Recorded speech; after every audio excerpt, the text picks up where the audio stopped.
Thank you for joining us for this episode of Podclassed. My name is Laura Axtell. I'm one of the hosts, and today's episode will be a bit different. There are no experts, but I'm going to be talking about a topic that is really meaningful to me personally and something that is happening in our schools and our juvenile detention centers and adult prisons that really isn't discussed very much at all. And we hope you'll find this information to be of value.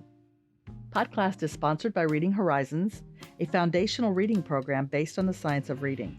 Available in a blended learning model that includes both direct instruction and instructional software, Reading Horizons has developed specific reading programs for students in kindergarten to third grade, and a specialized program for older learners from fourth grade to adult called Reading Horizons Elevate. Visit www.readinghorizons.com to learn more. So today's episode of Podclassed will focus on two areas. First, the research about effective intervention for older learners and adults, and how their unique needs require some considerations. You'll also hear from a teenager and an adult about the impact that reading difficulties has had on their lives. The second area is the connection between reading failure and juvenile delinquency, and how this often translates to the incarceration of adults. So to start with, I have a master's degree in special education and a master's degree in counseling. And neither of those degrees prepared me to work with older students and adults. So for 12 years, I worked with juvenile offenders in residential and non-residential educational settings. For 8 years, I worked in an alternative high school with students who had been expelled from their schools. I spent 9 years as an adjunct instructor at a community college with adult learners, and then 4 years as a special education teacher in a junior and senior high school as a special ed teacher, and then 3 years at an American international school in Thailand. So I've had lots of opportunity to observe lots of older students and adults in a variety of settings. And when I came to understand really one of the common denominators, it changed everything. Because the common denominator across the board was school failure, most often related to reading, and the inability of students, often from very, very early grades, to be able to access the content, shame and embarrassment, and just all of the factors that went along with having characteristics of dyslexia, etc. So today we're going to dig in deep to that topic and really just look at what does the research say. We're going to really explore some of the options, and then what do we know about what could significantly impact this situation for students who are older. So to get started, it may be helpful to identify some characteristics of older learners. They are not the same as the students that we would find in kindergarten to third grade, who are spending a lot of time learning to read. So there's a lot of support there. Things are much simpler. And so what we find about characteristics of older learners is that they have been struggling for many years in most cases. If they were behind in first grade, then often what's happened now is that they're in fourth grade or eighth grade or 12th grade or an adult, and they really haven't improved in terms of their reading skills, which is why a lot of times secondary students will show up in a 10th grade class, for example, still reading at sometimes a second, third, or fourth grade level. And so some of the research to start may include looking at what Dr. Jean Shaw at Harvard called the fourth grade slump, which really helps to explain how this happens, because students in those early grades can really look like they're making progress for all the reasons I mentioned, including the fact that, the words are simple. They're reading stories and things like that. But once they get to fourth grade, typically that changes. And now what happens is that students go from learning to read with a lot of support to reading to learn, where a lot of the information they're expected to receive from text is going to have to be done independently. And so then a host of issues arises. Number one is if they're unable to decode those words, that becomes an issue with accessing content. But more importantly, the words get much more complex in fourth grade and above. So now we're into multisyllabic words. We're into subject-specific texts like science and social studies. And so what happens is students tend to plateau. They go as far as they could with the information they had, and they just don't get any better. And that is especially true for teachers of secondary students who see these students come into their classes but haven't often had the training or the experience to work with a struggling reader who's older. And so that plateauing effect really does continue throughout their education and often into adulthood. If they had a fourth grade reading level and that never improved, then they're going to end up as an adult with a fourth grade reading level. So, results of longitudinal studies have shown that when intervention is delayed until third grade or about 9, which is the average age at which students receive those services, then approximately 74% of these children are going to continue to have difficulties learning to read through high school. So the vast majority of them, even when they get intervention, but it's been delayed to third grade. So what we do know is that the earlier we can intervene, the better. But for many of our students, that intervention didn't happen. And so some of the characteristics of struggling readers in those upper grades is that they're almost always less fluent readers. They have sight word vocabularies, thousands, many thousands of words smaller than average readers. And they usually know the meanings of fewer words and often have very limited vocabulary. We know from research done by Stanovich that the majority of our vocabulary comes from what we read after third grade. So, how people build vocabularies through reading. But if students aren't good readers, then they're not doing that level of reading and they're not building on vocabulary. So, often, even when they can decode the word, they don't know what it means. And that can dramatically affect even what they're receiving in terms of oral language. So if a teacher's talking about something, even though they don't have to read it, but they don't understand what the teacher's saying because they don't know what the words mean, that can have a dramatic effect. These students usually have less conceptual and background knowledge because, again, a lot of that would come from reading, which they aren't doing or can't do. And they're almost always less skilled in using strategies to enhance comprehension or repair it when it breaks down. So when they come to an unknown word or they are trying to gather information and something breaks down, they don't have the strategies, they don't know what to do. The other thing that we often see is that older students appear unmotivated and resistant to reading instruction. So, we feel like we're doing everything we need to do in terms of providing support, and yet often those kids have been shut down. And in order to really understand why that may be occurring, we have to really think about something that often isn't considered for older students. And that is, for them, reading is probably now as much psychological as it is educational. That if you've been struggling all this time and have developed beliefs that you're stupid because you can't do something that seems so easy for other students, in order to teach them, we first have to reach them. And that means addressing the affective issues associated with reading difficulties. So I just want to read a quote from a study that was published in the Journal of Pediatrics called Learning Disabilities, Dyslexia, and Vision. This is really relevant because we know that for the majority of older students who still struggle with reading, dyslexia or characteristics of dyslexia play a factor. We're going to talk about some statistics related to that. But the quote says, many children with reading disability are observed to grow ashamed as they struggle with skills that their classmates master easily. This shame may cause a loss of motivation to learn to read that can further compound the situation.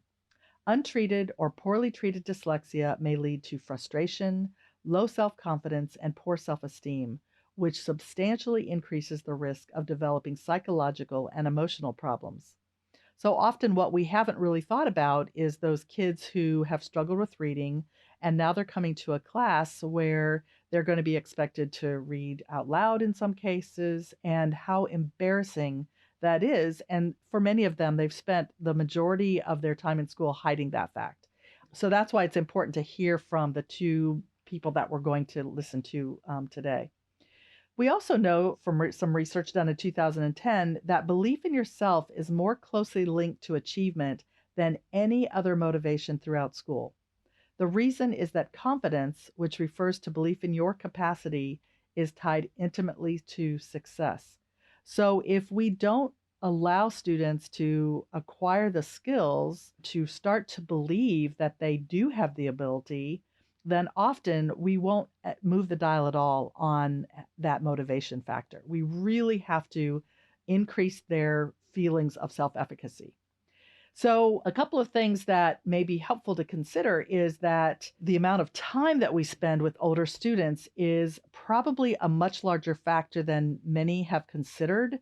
Dr. Joseph Torgerson, who is the Director Emeritus of the Florida Center for Reading Research, in a webinar, he summarized a study of an elementary school in Kennewick, Washington, that took place in 1995. So, this was before the National Reading Panel report, before the term RTI had been adopted. Dr. Torgerson discusses that this district in Washington set a goal to have 90% of their students in third grade reading at grade level, and that they were going to do everything they could to focus on that particular goal. And if you want to look it up, the report is called the 90% Reading Goal. And here are some of the findings. So remember, this is elementary school still, even in these early grades. And what they found is that growth is directly proportionate to the quality and quantity of instructional time. When we looked at our data, student by student, we saw a painful fact with painful clarity. Most students who start behind stay behind. Time-starved reading programs that rely on sudden growth bursts from extraordinary instruction rarely move students from the 5th to the 30th percentiles up to grade level. This is in those very early grades again that we're talking about. So the connection to amount of quality time spent may be the single biggest factor. But it's, again, the quality of the intervention and of the person providing it. So many times what happens is students are pulled for intervention. Often when, I talk to schools and other schools talk about the amount of time they spend on intervention. In some cases, that's 20 minutes a day or 30 minutes a day, or it's every other day, or they're trying to combine all of the standards in with reading instruction. And for older students, what we know is those are really separate things. Students have to have that intervention for significant periods of time, again, to help them get caught up and to be able to access the content. And so there's something called the logic of instructional intensity. A lot of this is based on the work of Dr. Torgerson.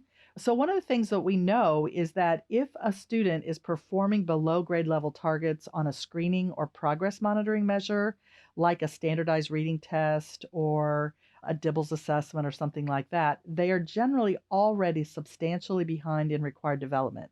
So when we start to see these students who are showing up even on a screening as having difficulty, that often is really a red flag. We also know that the most direct way to increase learning rate is by increasing the number of successful instructional interactions per school day.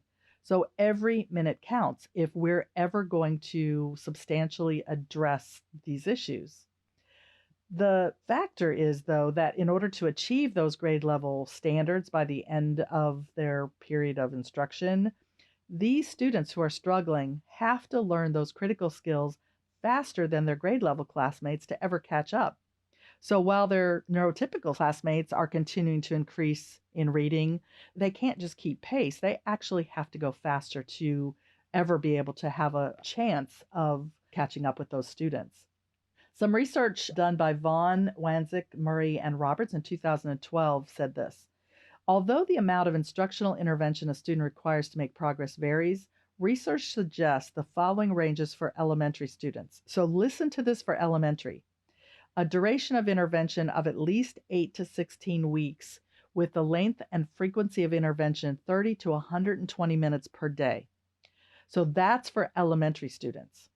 But what they go on to say is that secondary students who struggle with reading might need more time in intensive intervention to make progress. So what often happens is that these older students have, in some cases, no time.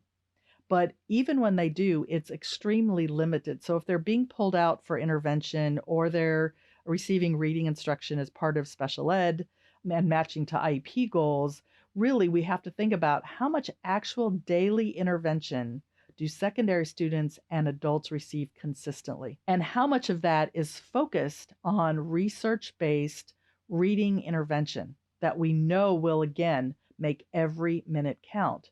With adults, we know that this is even more of a difficulty. So, our students who are in school every day, this is really our last chance to provide that level of intervention at the amount of time we're talking about. But that rarely happens, even in middle schools and high schools, where students are getting 90 to 120 minutes a day of intensive intervention. But for adults, think about it. Then they leave school, they go out into the world, and even in adult basic education programs, they may have, once or twice a week, and that may again be really limited. They've got jobs, they've got families, etc. So part of the first thing to consider is time. Are we even providing the amount of time with the right kinds of intervention that these students need? And so if we're talking about, effective reading instruction, we know that that is connected to the science of reading, and that the most effective way is something called structured literacy. And there's lots of information out there about structured literacy, but one of the things that really has come about is the understanding that even older students often struggle with the sounds of the language and that connection to, the sound symbol correspondence between sounds and letters. So Dr. David Kilpatrick, who has written numerous published articles and books and is a well-known researcher, said, "The biggest mistake we make is when we think that children or adults are too old or beyond phonemic awareness."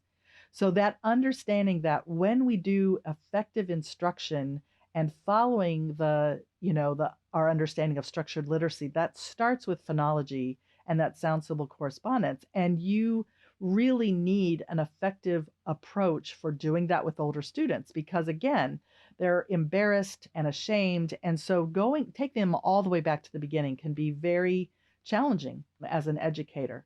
So when we think about the psychological impacts of what we're doing with students, one of the things we really want to do is think about creating a safe learning space and having conversations with students before we ever start that instruction or assessment to make reading difficulties more normative, to explain that many older learners have reversals with their letters, that many of them have difficulty hearing those individual sounds, especially of short vowels, for example, and that's a relatively common thing because most of our students feel like they're alone. The other thing that's really helpful is that, thinking about making sure that it's safe in the sense that nobody else is going to know your reading level. So if you've been taking these standardized tests and just clicking through and not even trying to complete the assignment, it's often because you know that if you take your time, those results are going to indicate your true reading level, and you don't want anyone to know that. So making sure that students don't have access to other types of information about that, for example, Lexile levels. If you're using Lexile levels, students don't really know what that means, and so that can be helpful. Also, that just helping people understand, our students understand that different people have different gaps in what they've learned. The same way that some people are better in geometry than algebra, or that you have to have learned certain things before you can do certain types of math, that's true of reading as well. So if you don't have some foundational skills, it's going to be very difficult to get into those upper skills. Also, when you're doing assessments for fluency or accuracy, it's helpful to do those in private whenever possible so that other students aren't around, and sometimes that other teachers aren't around, because students are so embarrassed by their limited reading, how they've stumbled over words and people have laughed in the past. And so really for a lot of these students, it's traumatic. And also, if you're going to have students in reading groups, if that's something that can be very helpful, but if you've got students who are much better readers, having them in a group with a struggling reader can often be really embarrassing. And especially if somebody laughs or makes a comment, then again, this addresses a lot of the psychological parts of what we're talking about with older students. We're going to take a short break. We'll be back in a moment. Reading Horizons is a sponsor of Podclassed, and they have developed a number of other resources for educators, including a webinar I'd like to share with you that connects to today's topic. The webinar presented by Dr. Joseph Torgensen is titled, Teaching All Students to Read. Is it really possible? To find this webinar, go to readinghorizons.com/podcast and look in the resources for today's episode. So now I want to just hear what a student has to say about his experience with reading so that you can hear from a student's point of view how much of a challenge this has been for him and also how it's affected him emotionally. I'm Jeff. I'm 15. I go to a public charter. I like drama, writing, art, music, just stuff like that. School's always been a struggle. It's never been easy for me. I was like kind of slow behind everybody. Like I was the last one in my class to learn how to read or do anything else. I thought I was stupid. I thought I couldn't do anything. A lot of times I would be like so nervous and have so much anxiety, I would fake being sick just so I wouldn't have to go to school and see everybody. When I learned I had dyslexia, it pretty much changed everything. When I write about it, I like to say it was like I was drowning, right? And it was a life preserver to help me learn how to swim over time. It was like, oh, I'm not the problem, I just think differently. So it really changed my self-image and the way that I did things. And then I started believing that I wasn't stupid, so I started trying in school again. I just kind of owned it. I just kind of decided, yeah, I have these learning disabilities and who cares, you know? So now it's helpful to listen to an adult who's able to reflect back on his experience as a student.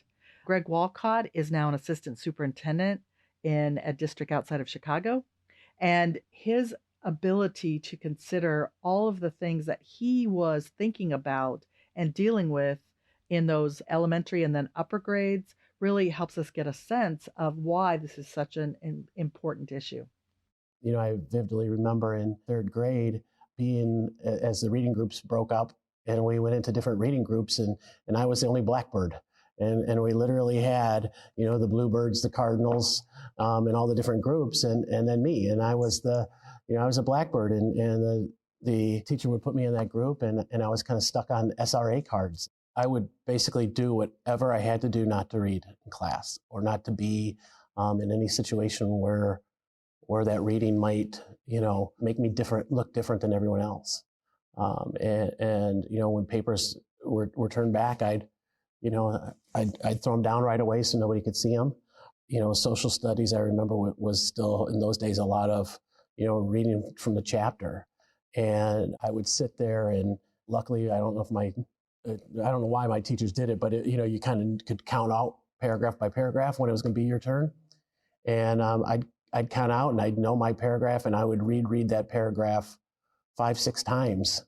I didn't pay attention to anything going on before me, but I'd reread that paragraph 5 or 6 times in hopes that when it finally was my turn, you know, and then, you know, you hear every snicker and you hear every noise that everyone else, when it is your turn to read, you feel that shame. And so and that lack of self-confidence. So now at that point, you're just focused, or at least I was focused on what everyone else in the room, how they're reacting to my reading was, rather than, because I was just so self-conscious. So as I struggled, I saw everyone around me being successful.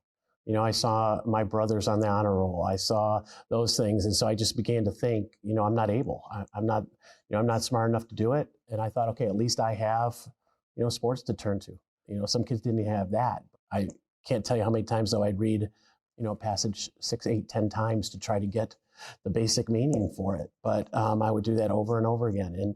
But you know, so it took forever to get through that. Listening to Jeff and Greg, you really get a sense of the impact of reading difficulties on that psychological issue we talked about earlier, how embarrassing it was and how ashamed they felt and how it affected their self-esteem. Jeff described it as like he was drowning. And having a diagnosis of dyslexia doesn't necessarily, it's not a magic wand, but it can go a long way in helping those students and adults understand why they're having difficulty with reading and that it has nothing to do with intelligence. And Jeff described that after he knew that, now he can own it and it makes him want to try. And Greg talked just about the fact that, you know, he had to do things so much more than any of his other classmates, reading things 5 and 6 times. And that's where it leads to the issue of behavior. So if you've been struggling for a long time and you do feel frustrated and ashamed, often kids act out. So they'll do things like be the class clown so that nobody will notice that they're not reading. Or they'll get in trouble so that they can be kicked out of class so nobody will ever understand that it's the reading that's a factor. Or they'll just be sick. They'll go to the nurse's office or not come to school. And that's where we get into this whole issue of how behavior is connected to the school to prison pipeline and can often cause difficulties for students that are directly relatable to their struggles with reading. Okay, now I want to really talk about and summarize some research on the connection between delinquency and reading difficulties. So I'm going to just go through some of the studies that have been done over time. So this is actually not new. There's a study that was published in 1993 by the Office of Juvenile Justice and Delinquency Prevention called Reduced Recidivism and Increased Employment Opportunity Through Research-Based Reading Instruction. And one of the quotes in that article says, in order to remove the barriers to improved reading instruction so as to allow handicapped readers to become proficient readers in the shortest time possible, it will be necessary to provide reading teachers with the opportunity to acquire a knowledge of the alphabetic principles governing English spelling, as well as becoming competent in using instructional programs that incorporate intensive, systematic phonics methods. For this to be accomplished, this in-service training most likely will have to come from private sector literacy providers because departments, schools, and colleges of education have a poor track record in providing this type of instruction.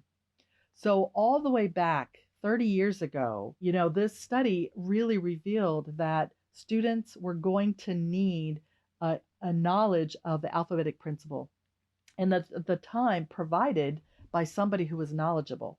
And unfortunately, even then, it was identified that that probably wasn't going to be the case with schools because secondary teachers and schools of education really did not have that kind of knowledge and information. And then in 2003, a study that focused on the literacy development of juvenile offenders called A Project of Hope. Statistics showed that 85% of America's juvenile offenders have reading difficulties. 85%. And statistics show that approximately 40% of the juvenile offenders at a 10th grade level read below a 4th grade level. And between 30 and 50% of those students have learning disabilities. So really, there's a direct connection between reading difficulties and dyslexia, reading disabilities, etc.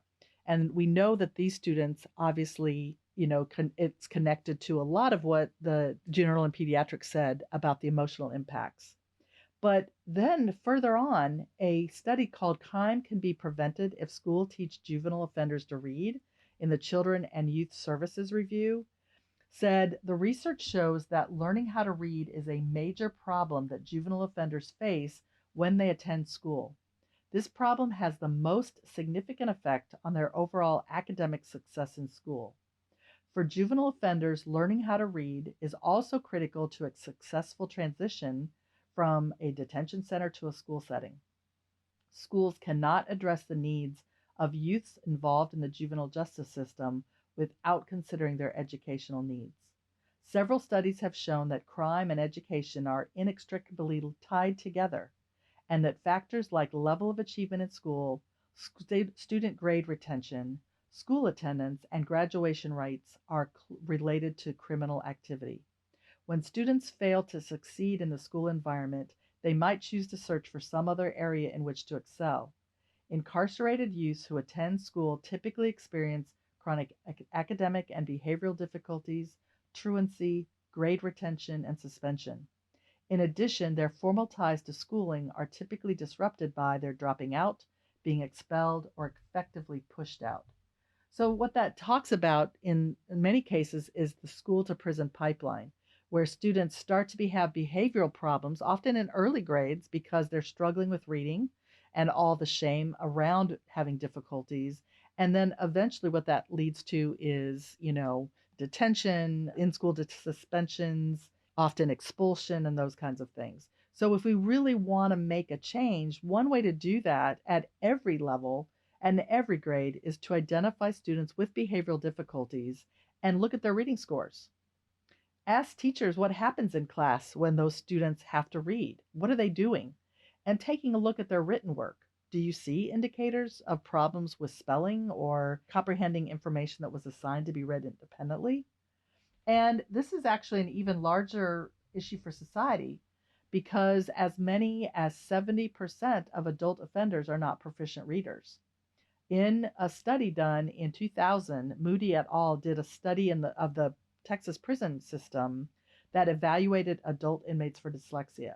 And their research showed that while the percentage of dyslexia in the general population appears to be about 20%, the adult offenders in the study showed characteristics of dyslexia at about double that percentage, which was 48%. So, based on the research, we know there's a connection first between reading difficulties and behavior.